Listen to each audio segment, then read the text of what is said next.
It's October 30th, 2019, Game 7 of the Major League World Series. And unless you're a Nationals fan, or maybe this bandwagon Astros fan. No bandwagon fans over here. Let's go. Come on. Let's always eat here. Always eating. Anything else? That's it. This game probably didn't mean much to you at the time. But after months without baseball, I'm gonna go on a limb and say you probably really miss days like this. Hold up, I think Joe Buck has something he wants to say to you guys. 3-2. Here it is! The Washington Nationals are world champions! Ooh, so exciting. The Nationals just beat the Astros. Yay. Wait, are they social distancing there? Sorry, I'm getting a little sidetracked. Here's my friend Timmy to explain what this video is about. I'm 63 years old. I'd rather play 162, but at this point, I'll take anything just to get the game back on the field. Thanks, Timmy. Look, I know we all wanted a longer season, but 60 games sure sounds better than 0. Huh. Now that I think about it, I wonder what a 60-game season would have looked like in 2019. Would the Nationals have been able to pull off their miracle run? Would the Astros have been able to cheat their way to a World Series? Or maybe some mystery team would have won it all. Now that sounds like a cool YouTube video. This is the 2019 MLB season in 60 games.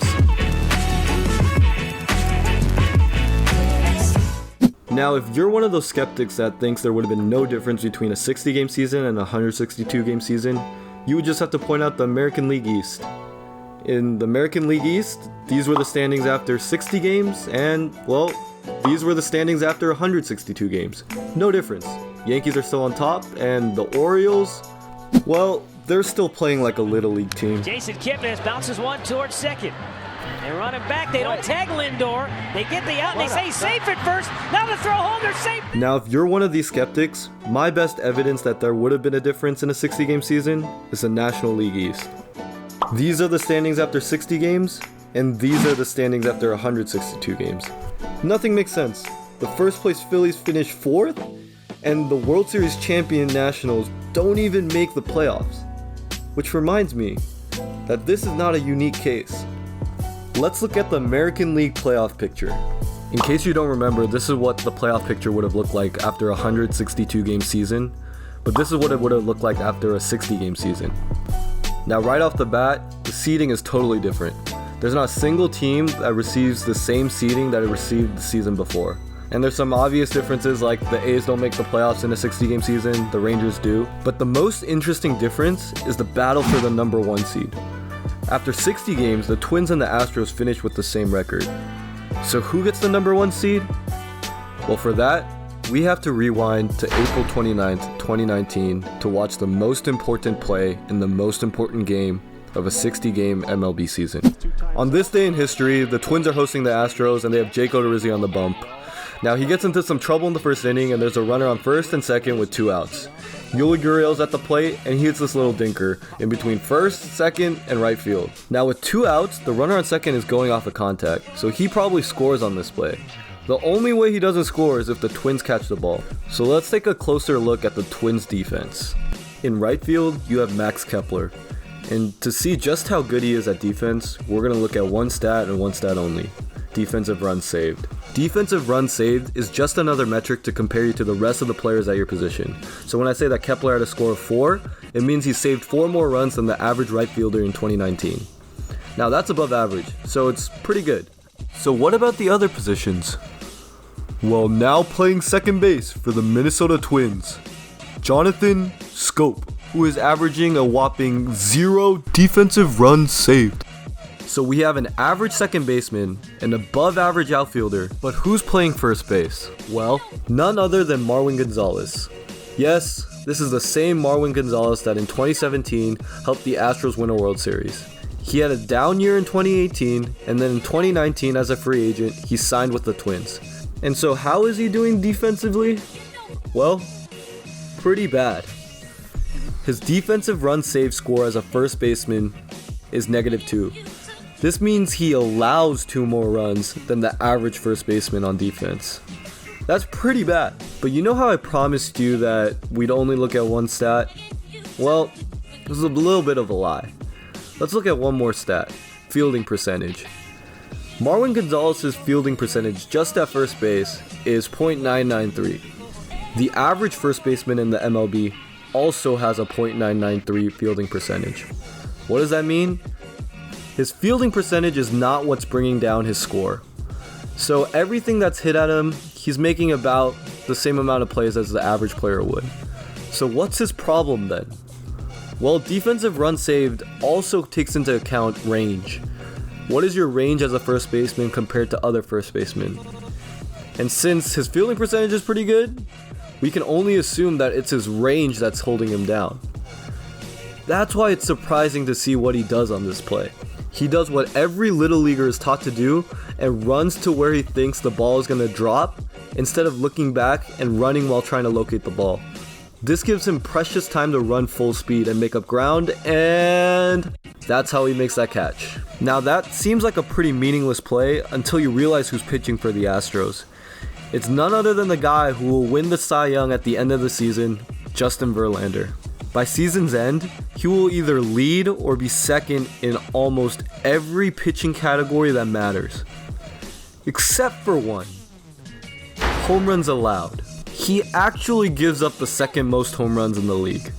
And this is important because watch what happens next. If we skip to the bottom of the third inning, the Twins have Ehire Adrianza up, and he's hitting an abysmal .161 on the year and has never hit for more than 6 home runs in a season. Which is why it's amazing that he gets this pitch down the middle and hits a dinger off of Justin Verlander. Adrianza has been in the MLB since 2013, and he has 16 home runs in that span. That's the same amount that Didi Gregorius hit in 2019, and he only played 82 games, half a season. So this really is a miracle. Adrianza's run is the only run scored in this game, and the Twins go on to win a 1-0 game against the Astros in a seemingly meaningless game at the end of April. But that's only if you're looking at a 162 game season. In a 60 game season, this is actually probably the most important run of the season. The Astros and the Twins played a total of 7 games against each other in the first 60 games of the season. This was the only game that was even close. All the other games were decided by 4 runs or more. Now the tiebreaker for playoff seeding is head-to-head record. So with this single home run, the Twins win this tiebreaker by going 4-3 against the Astros. The Astros don't get first place and don't get home field advantage throughout the playoffs. And that's important. Because when the Astros aren't at home, they can't do this. There's the changeup. Bang, bang, takes it. Above, fastball. Below, curveball. The Astros must have known this may happen going in. So this is the first pitch of the game, and it's kind of a middler area. I mean, it's, I would guess curveball knowing what we know, but it's actually a fastball. Steven Strasburg, 2 runs in the first inning, nothing thereafter. What was the change you made? Started shaking my gloves so they didn't know what I was throwing. So, obviously, look for certain things. Okay, maybe I'm projecting some of my own emotions into this video. Maybe Glasnow and Strasburg really did tip their pitches and the Astros didn't cheat. I mean, there's no proof of the Astros cheating. But you're gonna tell me that after the amazing seasons these two were having, no other team caught them tipping pitches except the Astros? I'll leave you to answer that. Anyways, even if the Astros didn't cheat, home field advantage still played a huge role throughout the season. The Astros had the best record at home in 2019 out of every MLB team and only lost 2 home series all season. But if you want more proof, let's look at one specific stat. On base percentage plus slugging, or OPS for short. OPS is simply the frequency with which you reach base added to the average amount of bases you get per at bat. What does that mean? Well, in some ways it's an indicator of one's level of consistency and power. And it's a cool stat because you got guys like Yasiel Puig, who's 6'2" and 240 pounds, and guys like Colton Wong, who's 5'7" and 185 pounds, and they have the same OPS, even though one is significantly smaller than the other. The other cool thing about OPS is that if you plot runs with it, you get roughly a straight line, and it's really easy to understand. At the bottom left, you got teams like the Miami Marlins, who were bottom in the MLB with a .673 OPS and averaged a horrid 3.8 runs per game. Meanwhile, in the top right corner of the graph, you got teams like, well, the Houston Astros, who were first in the league in OPS and third in runs per game. The coolest thing about this graph, though, is that we can use it to predict other data points. The way we do this is by creating a line that looks something like this that shows the general trend of this data. Now on this line, I'm going to talk about 1 point and 1 point only. It's the one that's blinking right now.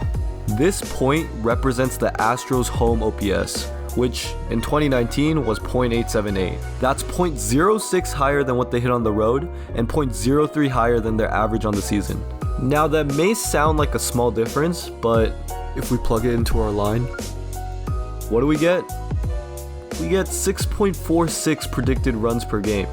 Not only would that have led the MLB, but that would have set a new record of runs per game ever since the MLB switched to a 162 game format. The only team to even come close to this was the Cleveland Indians in 1999. Now keep in mind, this team was loaded. They had players the likes of Manny Ramirez, Harold Baines, Kenny Lofton, David Justice, Omar Vizquel, Roberto Alomar, and Jim Thome. And this team still did not score as many runs as the Astros would have if they only played at home in 2019. Now maybe you're thinking, hey, home field matters for everyone, so what's the point? You're probably right, home field does matter. But I'll just make one more point. If you look at the second and third highest OPS by a team during 2019, it's the Twins and the Yankees respectively. Now the Twins had a .031 better OPS on the road than at home. That's kind of shocking, but if you think about it, the Twins don't really play in a hitter-friendly ballpark. I can see that. But what about the Yankees? Well, even with the short porch and right, the Yankees also hit .037 better on the road. So for some reason that only God knows, home field helps the Astros a lot more than some of these other teams. And this seemingly unimportant play and this seemingly unimportant home run in a seemingly unimportant game ends that dream for the Astros. Now, of course the Twins would most likely have to beat the Rays, which is very unlikely in my opinion, but hey, it could happen. And I think that's the motto of a 60-game season. Hey, it could happen. Oops, I forgot to talk about the Nationals. Or maybe I'm saving that for part 2.